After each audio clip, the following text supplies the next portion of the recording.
Thank you, First off, I have to say I was lucky enough to meet Will in London a couple months ago when I was here, and he's just as lovely as he looks like on the video. And I can't believe I'm here and talking to you. I have to tell you, I was the shyest, quietest kid growing up.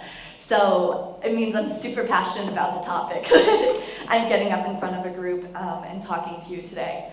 So the title of my talk is Make It. And I have this thing that if I'm going to talk, I kind of pitch really unglamorous ideas.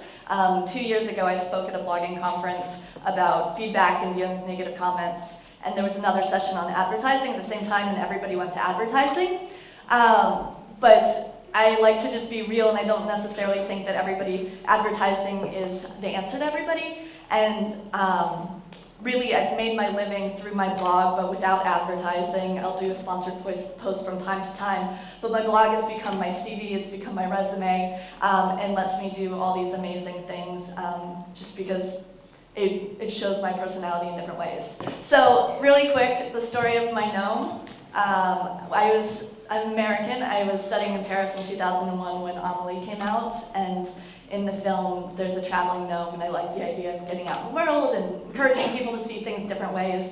And then 10 years ago I was teaching English in Paris, and my aunt and cousin came and they started spotting gnomes, and I had never noticed the gnomes around Paris until they pointed it out. So while they were in town, I found this one. So this guy's been in my life for 10 years. He doesn't go on every trip, but he's traveled with me everywhere, and so together we are garden gnome. So little happenstance. So go by Prêt de Voyager. So Prêt de Voyager is my blog. I started in 2007. I always knew I wanted to do something that was design and travel. And then in 2009, I moved back to Paris to do a Master's in Global Communications at the American University of Paris, and I kind of got to brand it a little bit more, and I was branding it as a design and communications consultancy. So I came up with the tagline, travel's not about where you go, but how you see the world. And yes. So there's this really great quote or saying from Americans in the audience will know Tim Gunn from Project Runway, a fashion show, and he always says, designers make it work. And you all are a very talented bunch, and I know you do all these wonderful things, but then I think it's really important to make it. So every year, instead of having a resolution, I like to have a theme. So in 2013, I was like, I want to really start making it. And that was money. Like, we do so many things that we love, and often in the creative industries, people ask us to work for free and do things that wouldn't be asked otherwise. So I was teaching a class at Parsons Paris to undergrads, and this was kind of my motto and mantra for the class. I'm like, I want to teach you the skills and tools to have you make it in a professional way, doing what you love. So, little precursor is just this warning that everything on the internet may not be what it seems. I love meeting people in real life because what you see online, oftentimes it is a reflection, but it's not always the full story. So I don't know if you recognize these people, and I didn't recognize them at first, but my friend Angelo sent me this picture, and I was really excited. I was like, oh, it's my dress! And then it's the cast of Downton Abbey. So they're totally different. So here's me and Daisy. And it's just just to point out that you think somebody's one side, but they're different things, and we all don't have to share everything online. But I just like that we have the same dress, and I've now worn it to 4 weddings and an alumni dinner and here, so it's gotten good use, so good value. So everybody thinks I have this really glamorous life because I live in Paris, and I don't sugarcoat it, and I'm very honest, and I talk about bureaucracy. But much like Daisy, I live in servants' quarters. So in Paris, the top level is called the chambre de bonne, and you always have a great view because you're high up, but they're old converted, where the servants used to go, apartments. So as Kat said, I worked as a contributing editor for Design Sponge for 6 years, and I just stepped down last month because I have too many projects going on. But so you're going to get a sneak peek into my apartment for the first time. But this was my apartment 5 years ago. It's 10 square meters, 110 square feet. The little A on the right side is actually the Eiffel Tower.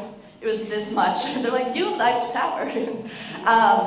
And so this is my first apartment, and then this is about that size. this is the glory that was inside. And actually, we shot it for the Design Sponge book, and apparently it's in the digital extra, but we cut all the editors' homes. But a photographer who shoots for Martha Stewart and Kate Spade shot it, and he's like, I love this, but you can see like my shower, and that's my bed, and the wall's right there. So it's like, that's bad. So, you know, really successful. I think I turned 30 when I was in that apartment. And then my second apartment in Paris, I gained 2 square meters. So I got a 12 square meters, 129 square feet. Still didn't have my own toilet, now in my 30s. But I had a squeaky bed, but a beautiful, beautiful view. So this is that apartment. And then I was working at that desk, because in Paris you can have really efficient use of space and just use it creatively. You can pull out the desk.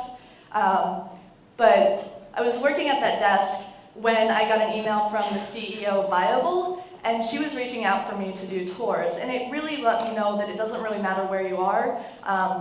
You are in control and you can make the most of any situation. So Viable is open to anybody to offer unique travel experiences.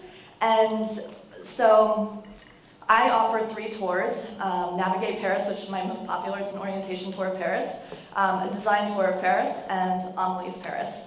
And I give 2 to 3 tours a week. I started doing it too because I love it. I feel like my blog is my free model where all my information and Paris tips are there. And Viable is like my paid model. So there's so many startups in the world, and I feel like so many of them don't create a business model with them, but this allows me to make money, and they deal with the admin side, which I hate doing, and I hate asking people for money and to pay me. So the day after my tour, I'm paid. And then I'm able to self-promote all the time. I can write about it on my blog. I can talk about the different experiences on Twitter. I share an image, and I say, oh, we had fun having ice cream, and I really customize all my tours, because I don't want to do the same thing every time. I say I give tours, and you know, there's a connotation here with thinking like, oh, tours.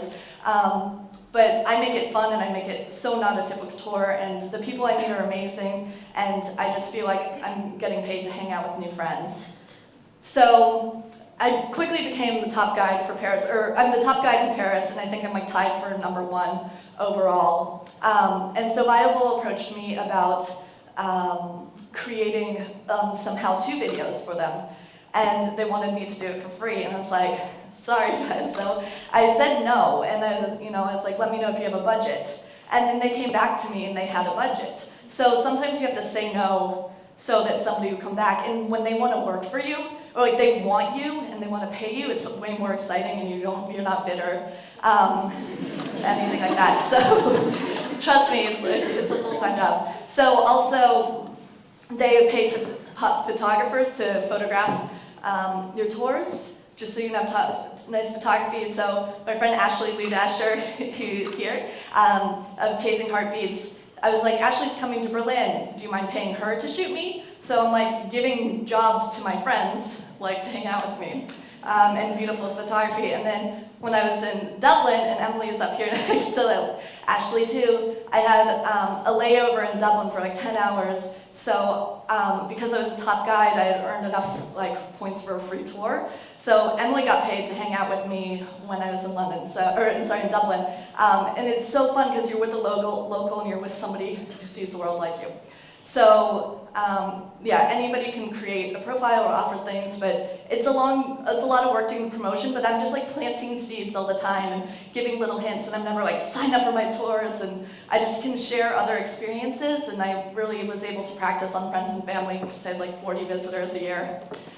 So another thing I love about bloggers, and they're awesome people, because if you don't know how to do something, you learn how to do it. So I kind of feel like I'm in a crossover world where I have like this amazing blogosphere group of friends and Twitter friends, and then my friends from like college who are like lawyers and accountants and non-creatives. And so, not to say that they won't learn something, but I have a lot of friends who aren't in the online world who have this kind of mental block about learning things, and I was like, there are classes online, there are all these great things that you can do. So Skillshare is another thing that pretty much changed my life. I was also lucky to get in when I did. It was good timing. They reached out to me because I started following the entire team on Twitter, not just their main account, and they wanted me to come up with a travel class at first. And Skillshare, like last year, I made a living wage through passive income. So once I developed the classes, which was a huge amount of work, the money, I just keep earning residual, but I want to keep promoting people and the classes. So my first one was map making. I had no idea it was going to take off, but Victoria of SF Girl by Bay was like, I love maps, and she posted about it, and Aaron Lochner of Design for Mankind, and all these people, and so, but it was really like, there are several people in this class, in this room who have taken the class as well, and it's all these like little bits of information, people sharing, promoting, or I signed up for it, and then you see your friends are doing it, and the classes are ongoing. They're like $20 for lifetime access, or they have a membership model now. So really great way to learn from professionals. So one of my really standout students was Naomi of Pretty Unexpected, who was one of my students in Amsterdam, and she's pretty much a self-taught graphic designer, and she takes Skillshare classes to keep learning things. And she put together this creative map of Amsterdam. So right before Christmas, she's like, Anne, can I have your address? I want to send you something. I finished my project. She sent it to me, and I was blown away. And she now sells this in her Etsy shop for like €4. But the really fun thing is I got to meet her when she came to Paris last week, or a couple weeks ago, and so like the kind of circle continues. But there's a guy who drew a London transportation map on a banana, and people got really creative. One student, she's like, oh, I'm too much of a perfectionist, and I was like, draw with your left hand. She's no, I was like, draw with your foot, and she did, and she took a video. So like, my students started creating content in creative ways.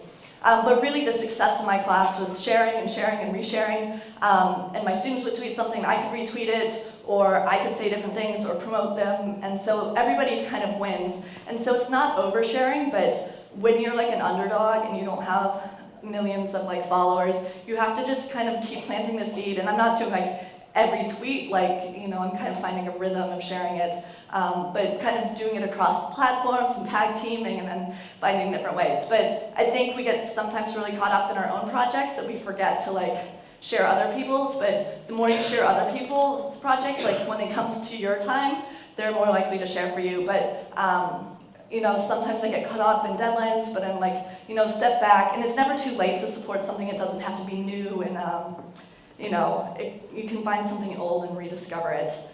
So my second class was InDesign, just a practical software class, and the third one is the least glamorous and least popular of the three, but designing professional documents. All Skillshare classes are project-based, so I chose to redesign your resume because it's a document that everybody has, but it was actually during a Blogtacular chat that it came up like, what if you thought about your blog press cat as a CV? So like being able to use, I teach the class in InDesign, but the way I've structured it is that you can use Word or Pages or whatever software you want. So I try to create things that are very accessible to people. You know, $20 is like a worthy investment.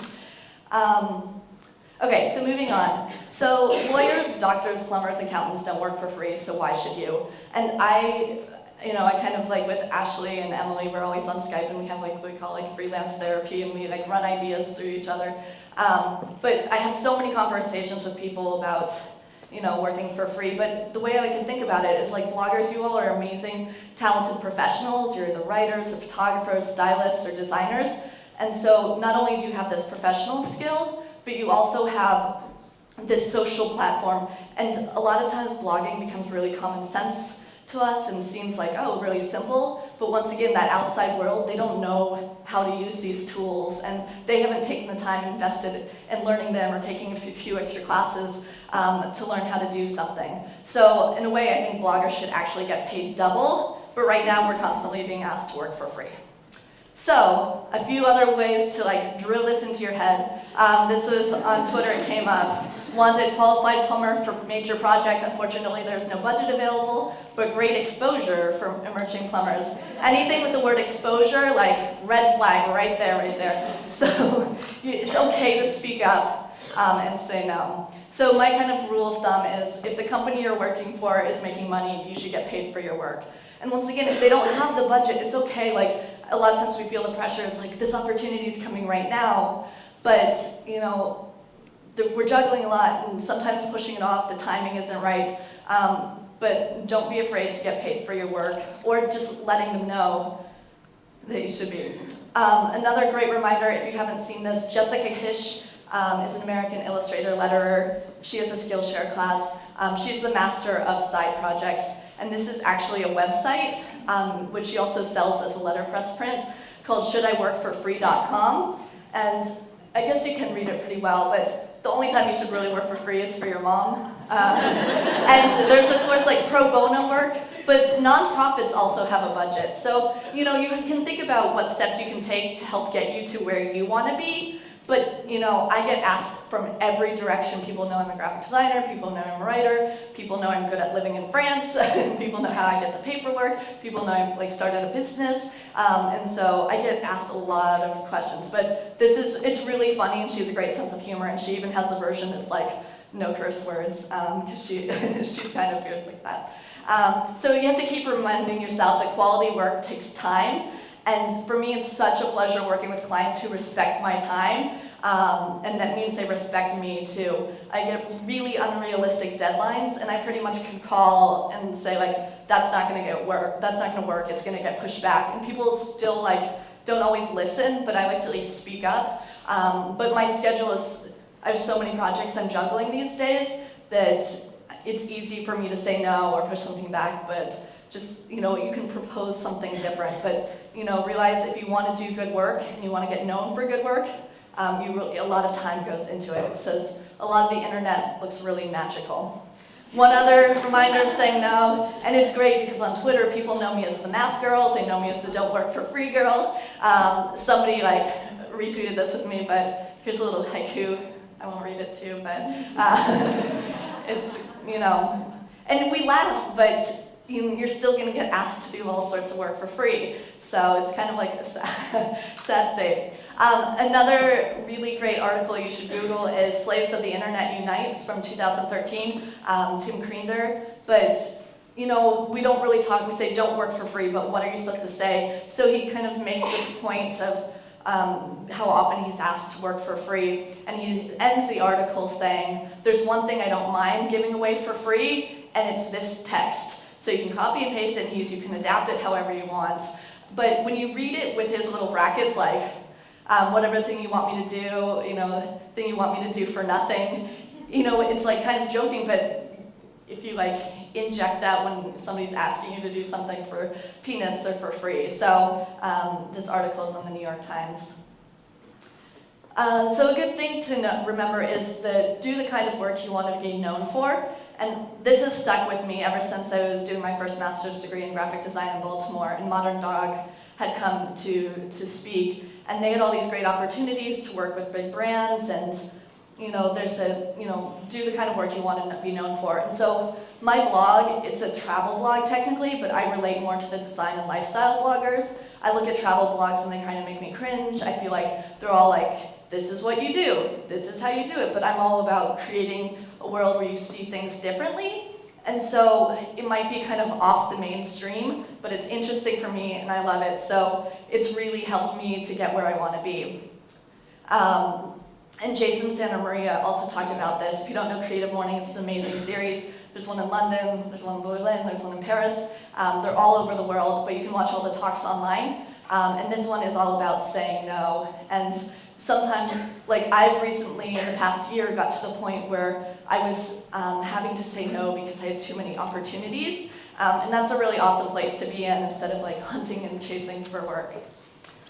But, so when I started my blog and when I moved to Paris, I never imagined I would have my own business. But after I finished my master's, the only way to stay in Paris was to do my own thing. And by that time, I had friends and word of mouth saying, oh, Anne, my boss needs a logo, my da-da-da. So it came to me, and so I fell into it, and I not only learned business, but I learned business in French, and so I still don't know certain accounting terms in English. But one of my new upcoming side projects, which is 2 years in the making, is called Studio Practice. The Twitter handle is with an S, but it's Studio Practice. And Lauren O'Neill and I met on Twitter in 2010. She was living in Virginia, I was living in Paris. We connected, had all these conversations, worked on a project together, learned the importance of contracts, and we kept having these conversations about the things we wish we learned in school. So it's launching soon, which I've been saying for a year and a half. But it's a curated library of tips and tools for creative business. Any business can learn from it, but it's the things like, should I work for free, sample contracts, tips for pricing, different classes you can take. So this is our sign-up page for our newsletter. So just having fun, and like business doesn't have to be boring, but it's taking this time to learn it. And Joy's book is great. So, you know, just getting the different tools, and don't be scared of business, but actually learn it. So for me, I've been really fortunate. Like, my life is go, go, go. I'm always doing something. But I learned that like creating your own presence and people will find you. So because of my blog, these are all the publications I've written for. And if I were to come up with a dream list of publications, this would pretty much be it. It's not necessarily some of the mainstream ones, but that's not my goal. I want to work for the publications who think the way that I do. And the amazing thing is, with the exception of Design Sponge, where I was the first intern 6 years ago, every single editor wrote me and pitched me. So the online world and having my presence changes the hierarchy and the way we communicate. So my most recent job was in December. I was sent to Monaco to write a Fathom guide for Kate Spade. So they asked, "Oh, have you been to Monaco?" I was like, "No." And I said, "You can send me there." And they're like, "Oh yeah, we have a budget." I was like, "Oh my god." So that was really, really awesome. And all these different articles. So another thing I've learned over time is, if you want to get paid, sometimes you have to ask. And taking, you know, a lot of these requests are always super rush. So your job is to take a deep breath and tell people, you know, think it through. And sometimes I agree to things that I regret later, and I knew it's because I didn't have enough time. But negotiation is one of the things that you need to do and take care of. So this is the anthology article I worked on. I got pulled in as a writer second, like I was just helping a friend. And then I became a producer, and a friend of mine worked for a magazine. She's like, "And like, nobody's ever gonna like give you money. Sometimes you have to ask." So I was like, they saw how much I hustled and made this piece come together at the end, and so I asked, and they give me a little bit of extra. And it's just, you know, you just have to ask sometimes. Sometimes you have to make time to help friends, and that article was amazing. I got to recruit all my like friends to be guests at that party, and it was a celebration, so everybody wins. So I was lucky in Paris to be able to meet Rachel Koo, who's a friend of mine, and her book is The Little Paris Kitchen. And so she's like, "Hey, do you all want to come be in the pilot of my show? We need to have a picnic." And I was like, "It's always been my dream to be an extra." And then a friend from Twitter wrote, and she's like, "Anne, I know we've never met, but I think I saw you on episode 6. So I didn't even know I was like made into Final Cut, but Rachel Koo's a British chef, and her show's on the BBC. So super fun, and I love her book and her style. So learn to see limitations as opportunities and get creative. So Rachel is a key like motivator. So this is not her apartment from where she like filmed the show and where she wrote her book. This is her first apartment that's 15 square meters. The one from her book is 21 square meters, so a little over 200 square feet. So seeing somebody who's so successful in a TV show, who up until that happened, she was living in a shoebox like mine, is super motivating. So surround yourself around with people who inspire you and you can learn from, and seeing her hustle and seeing her business has been amazing. So Tatley, the secret sauce to everything is hustle, but you also have to like stand up for yourself and make sure you're valued. So together we all as bloggers need to do our part to help educate brands and clients so that we're valued properly. So if they don't have a budget, ask them to find them one, or propose a solution, or come up with an alternative. But a lot of the times I feel like people just don't know, and people feel like they need bloggers, I need to start a blog. So it's about being creative, and it's really an education process, and taking a deep breath and taking the time to respond, even though we all are juggling so many different things. So I want you all to make it. I know you have the skills and talents, but I want you to make money, I want you to make a living, and I want you to make it to the next level. So for me, the next level is, this is my new view from my new apartment, which is still less than 20 square meters. But you get to see Notre Dame and the Pantheon, and you know, I have great light, and I live in a small apartment. But I love my life, and I love to travel, and I love how many amazing people I have met through my blog. So this is all my contact, and thank you very much.